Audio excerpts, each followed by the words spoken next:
All right, I'm sitting here with Wade Barrett. Wade Barrett is here tonight in Rochester, WWE SmackDown at the Blue Cross Arena. Wade, thank you so much for coming in. Appreciate it. No problem, my pleasure. I can't help but notice the accent. Where are you from, man? I'm from England, north of England. From England? Yep. Did you grow up most of your life in England, or when did you come over here? Yeah, I've lived in the UK all my life. I kind of lived in England and Wales. Moved over to the States when I was 27, 5 years ago, and now I live in Tampa, Florida. So it's a lot nicer than not nicer weather than the UK. You know, we get beaches and all that kind of stuff. So, yeah, very happy with that. Did you play sports or anything over there? Yeah, I played a lot of soccer when I was growing up.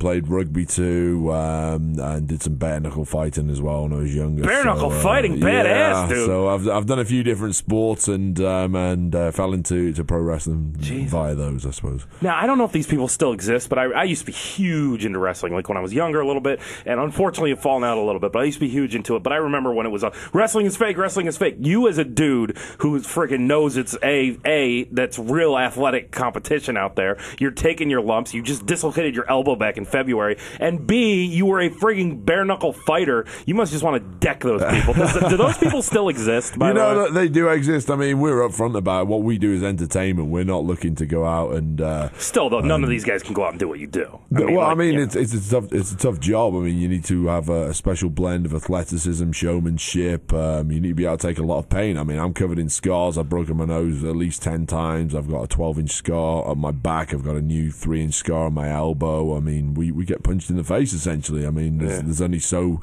far you can go when it's entertainment before it starts looking very unrealistic. And I mean, you know, when someone throws a punch at me, for the most part, it's connecting. It's punching me in the face. He's not trying to put me in hospital, maybe, but still, you know, it's a tough game, and but you know, there's always going to be people who are detractors about it. If you watch a film, it's entertainment too. It's not real. It doesn't mean that the people acting aren't talented or haven't had to work very hard to get where they're at. So no, I don't really get offended by it. It's water off a duck's back more than anything. Yeah, and plus, I mean, just for anyone obviously who isn't familiar with Wade, who can't see him right now, Wade is enormous. What are your stats? You're 6'7"? I'm 6'7". I'm 250 pounds. Jesus Christ, man. You could pretty much kill anybody you want. All right, so you have the athletic background, but then as you mentioned, when you get into the WWE, you have to have a little bit of showmanship, a little bit of acting. Did you have any background in acting or anything? Not really, and that was probably the part that I found the hardest. I was fortunate enough to get signed by WWE in 2007. They brought me over from the UK, brought me to the States into their developmental program, which is kind of like a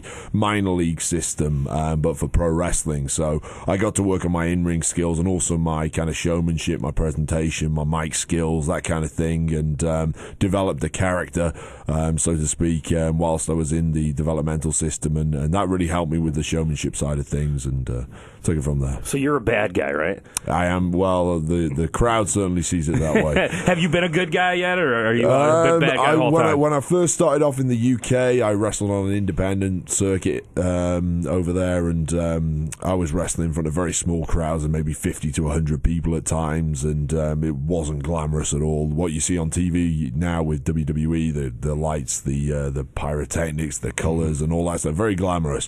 When you go and see independent wrestling in the UK, it's not glamorous at all. It's very, very ramshackle kind of promotions, and for a few occasions there, I had certain people who were running companies who had me try and go out and be the good guy, and it just didn't work. Didn't work at all. It's just not in my personality. people look at me and just don't want to cheer. So I knew pretty well from then on I was going to be the bad guy, which you know, it suited me. I was happy with that, and it seems to have worked out pretty well so far. So I can't complain. Seems like it might actually even be maybe more fun to be a bad guy. I don't know. Is that true? I think so. I mean, the way I've always viewed it, you know, everyone wants to turn up at work some days, and you know, I'm sure you want to turn up some days and smash the microphones up and you know, trash the area. If you're a bad guy in wrestling, you kind of get to do that quite a lot, which is pretty cool. You get to beat your boss up, which I've done before, and you know, you can attack people at random, you know, rip the ring up and stuff like that. So that's always fun, and yeah, definitely, I'd agree, it's the most fun part. Such a nerdy question that I have next. I'm sorry, but as a former huge wrestling fan, I've always wondered this, and it is going to be such a random question.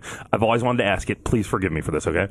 When you have like a main event or something, say, okay, so but what, TV might be live from 9 to 11 or something like that? Yep. So if your match starts at 10:40, you're like, say you're in the main event, you don't have anything. Do you have to be there the whole time, or do you show up whenever? You know, people usually see us for maybe 10 minutes per show. You know, on average, I'd say, you know, an average match 10 minutes or so. But really, my day, I've been at the building from probably 1 or 2 o'clock in the afternoon, and I usually get to leave probably 11:30 p.m. something like that. So we're there for a long time, and then when I finish up at 11:30 p.m., I don't just go to bed. I've then probably got 300 miles to drive to the next town, so I'll get in at maybe 3 or 4 a.m. to my hotel. I'll probably get up around 10 or something like that, go hit a gym, because we've got to stay in good shape while we're on the road, and then finish up at the gym, shower up, get over to the building, do the whole thing over again. And that's kind of what we do 5 days a week. We fly home for a couple of days, wash our clothes, recover, try and catch up on the sleep that we missed out on, then fly out and do it again. And sometimes we'll be on tour for 3 weeks straight if we go over to Europe or various other places we go around the world. And it's a very intense, very very tough schedule for the very short amount of time that viewers actually will see us on TV. Yeah, but before you go out to the ring, are you sort of on your own to figure out what's going to happen before that, or do you get like a sort of a pep talk before you go out saying like, wait, here's how this is going to go? We kind of have script writers, and it's similar to how you'll see a TV show, but it's usually we'll get a loose frame of what we're looking to achieve, and we'll kind of fill in the blanks from there. So you get creative freedom a little bit, right? You have to. I mean, we produce so much TV. I think we produce either 8 or 9 hours of TV per week, and it's just impossible to map completely what's going to happen. You never know how a crowd's going to react to something. A lot of what we do in the ring will bounce off a crowd. If they're reacting to something, we might do more of that. If they're not reacting to the way we thought they would, we have to change it up and switch it up so we do get a reaction. It's a lot of it is very much reactionary kind of storytelling, based on how things have gone the previous night or something like that, or how Vince McMahon is feeling on the day. I mean, he's the head honcho in the WWE. So, how long have you been an actual wrestling fan? Were you before you got in?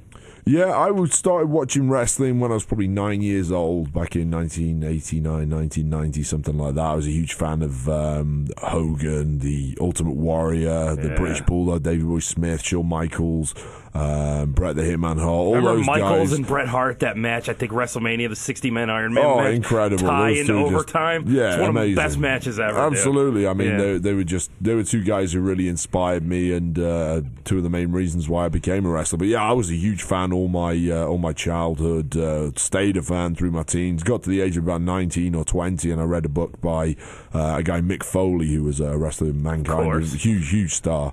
I read his first book, and he talked about how he got into the wrestling business, how he became a huge star. And I just read it. I really identified with his story, and for the first time, a wrestler had gone from being this character I'd seen on TV to being a real person when I read his book. So that was the moment when I was probably 19 or 20 years old that I knew that I wanted to be a wrestler, and I was going to do whatever I had to do and make whatever sacrifices I needed to make to get to the WWE. I think that it's beneficial to you guys, just my opinion, and you don't have to agree with it if you want to, but I think it's beneficial to you guys that you're allowed to be a normal person now, because I think I remember back in the day it wasn't. It was sort of like you had to come in character, right? Yeah, definitely. It was pretty strange back then when you look at guys who the wrestling policeman and the Mountie and things like that. I mean, I thought it was a great era as a kid, but I agree that definitely nowadays I think people have moved on, society's moved on, and they expect I think people are aware that what we do is entertainment. They're looking to be entertained, but there's also a real person behind that. Well, I'm glad that McMahon or whoever made the decision, I'm sure it was McMahon, but I'm glad that they decided to let you come be yourself. Right. Instead of like, if you're going to interview, you want to interview Mick Foley, maybe not necessarily Mankind, you talk to him about Mankind, but I don't know, just on behalf of being the guy on this side of the microphone, I love that. Sure. There's a time and a place for the character and a time and a place for the real person. Yeah. I agree with that. Yeah. So what are we going to see tonight? WWE SmackDown, Blue Cross Arena. I know tickets are still available. Ticketmaster, you can still print out your tickets or just go to the Blue Cross Arena tonight. Tell us about the show tonight. Oh, it's going to be a huge show. I mean, you've got all the top SmackDown guys. I think the main match we're promoting tonight is going to be Sheamus against the Big Show, the 7-foot giant. Who I think Big Show's first time in Rochester, I think, right? Oh, wow. I think I heard that. I saw people tweeting that. I'm sorry if that's That's not a fact, but I did see people tweeting that. Okay, well, he's had an incredible career. I mean, if you've never seen The Big Show before, I don't know if the people listening are all wrestling fans or if they haven't watched before, but he is a spectacle in himself. He's worth the price of a ticket alone. He's 7'2", I think he is, 500-pound giant. He's the largest athlete in the world, I believe, and largest professional athlete, I should say, in the world. Incredible specimen. He's the current world champion, and I've been in the ring with him a few times, and I mean, it never ends well for me. So I wish Sheamus the best of luck, but he's going to have it tough tonight. And then on top of that, you've got all the other top SmackDown guys. You can have Rey Mysterio there, Sin Cara, Cody Rhodes, obviously myself. I'm going to be there. Kofi Kingston. Is that who you're fighting tonight? I'm not actually sure. Again, it's very late that we find out what we're actually doing on the night, so I'll get to the arena today around 2. It might be around 6 or 7 that I find out who I'm fighting, and then 30 minutes later I might be in the ring with that guy. So it's very exciting for us to kind of find out what we're doing, and I hope I'm doing something to Kofi, because I really want to get my hands on his Intercontinental Championship, which he's carrying at the moment. So we'll see. Cool, man. Is it like an off day for you when you show up at the arena and they go, we're not going to have you fight tonight, we're just going to have you trash his dressing room or something? That's nice. always fun. I mean, I love wrestling. Sometimes it's nice. Sometimes, obviously, if you're a bit beat up, it's nice to get something a little easier like that and just do some commentary or just trash his dressing room, as you say. But, the key thing for me has always been the in-ring stuff. I've always loved that, and hopefully tonight I get to perform for the Rochester crowd, which I'm sure I will in some capacity. Anything you still get nervous for? Yeah, absolutely. I mean, I still get nervous before every match. I'm stood at the curtain waiting for my music to play, and I've definitely got the butterflies. And I've heard it said that when you're not nervous anymore, that's when you should quit, because you don't have the passion for it anymore. And that probably makes a lot of sense. I mean, it doesn't matter how long you've been doing this, how good you are. I think even Ric Flair still gets butterflies these days, and he's been going for 40 years or something like that. So I mean, I still absolutely get nervous. It's a performance thing before you live on air. There's millions of people watching. There's thousands of people in the arena. Definitely the nerves are still always there. Wade, I can't thank you enough for taking the time, man. We really appreciate it. No problem. Tonight, thanks for having us on. Yes, sir. Tonight, WWE SmackDown, Blue Cross Arena. Thank you.